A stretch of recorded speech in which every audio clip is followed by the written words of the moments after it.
Мындан 19 жыл мурда диний экстремисттердин тобу өлкөнүн түштүк аймагына басып киришкен. Баткендеги бир нече айылдарды басып алган согушкерлер Чоң Алай жана Чаткал районундагы чек-арага жакын жайгашкан айылдарга да коркунуч туудурган. Бүгүн Ош шаарында 1999-2000 жылдары Баткен окуясында батырларча курман болгондорду эскерүү иш-чарасы болуп өттү. Эр азаматтын ичинде көпчүлүгүн лично таанычу болчун. Алар өлгөндөй жаш мезгилинде өзүнүн өмүрүн кыргыз элинин тынччылыгы үчүн, кыргыз элинин жери үчүн, эл үчүн арнады. Ошол өтүп кеткен эр азаматтардын жакындарына, ата-энелерине, инелерине мен көңүл айтамын. Эми калган жоокерлерибиз болсо, көпчүлүгү 60-тан ашык жоокерибиз ошондо жарадар болду. Алар азыр лечение алып атат, бирөө өтүп кетти билесиздер. Андан тышкары мен эң бир айтайын дегеним, Баткен согушунун ардагерлери дайыма жанагы патриоттук иштерди жүргүзүп келе жатат жана жүргүзө бермекчи. Бул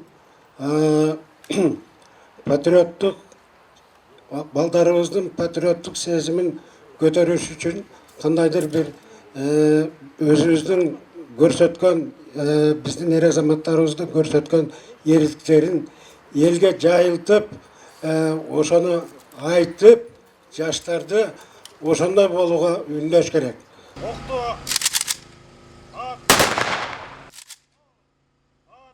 Баткен окуясында 53 адам каза болуп, 60-тан ашуун жоокер ар кандай жаракаттарды алган.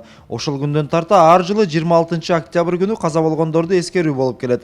Мекен алдындагы атуулдук кызматын абийирдүүлүк менен өтөп, каза тапкан жоокерлердин элеси түбөлүк унутулбайт. Бул үчүн Республикалык ардагерлер кеңеш тарабынан өлкөнүн бардык аймактарына эстелик тургузулуп, мемориалдык доскаларды куруу демилгелери көтөрүлгөн. Баткен, Чоң Алай жана Чаткал эрдик каармандарынын аттары жазылган эстелик Алай районунун борборундагы Жеңиш багында орун алды.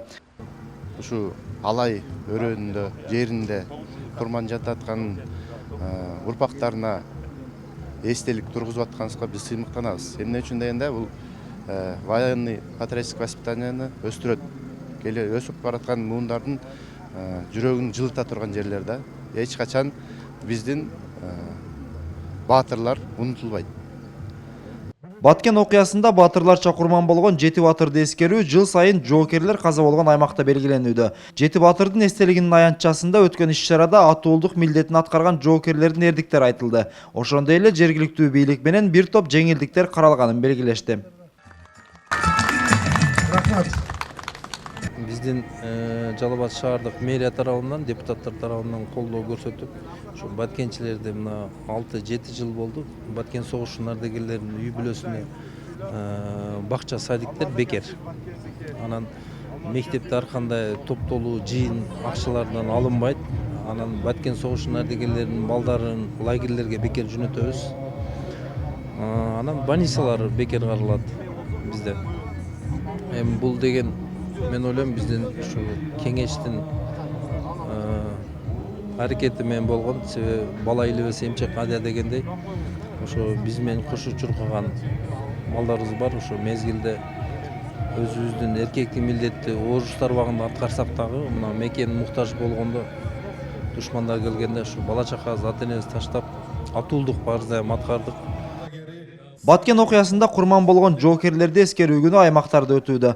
Алай районунда чогулгандарга, алардын жакындарына мекен алдындагы кызматы үчүн деп ардак грамота жана медалдар тапшырылды. Эрмек Муратбек уулу, Зайыр Абдикеримов, Пирамида Ош. Байрамыңыздар менен аман болуңуздар, тынч болуңуздар.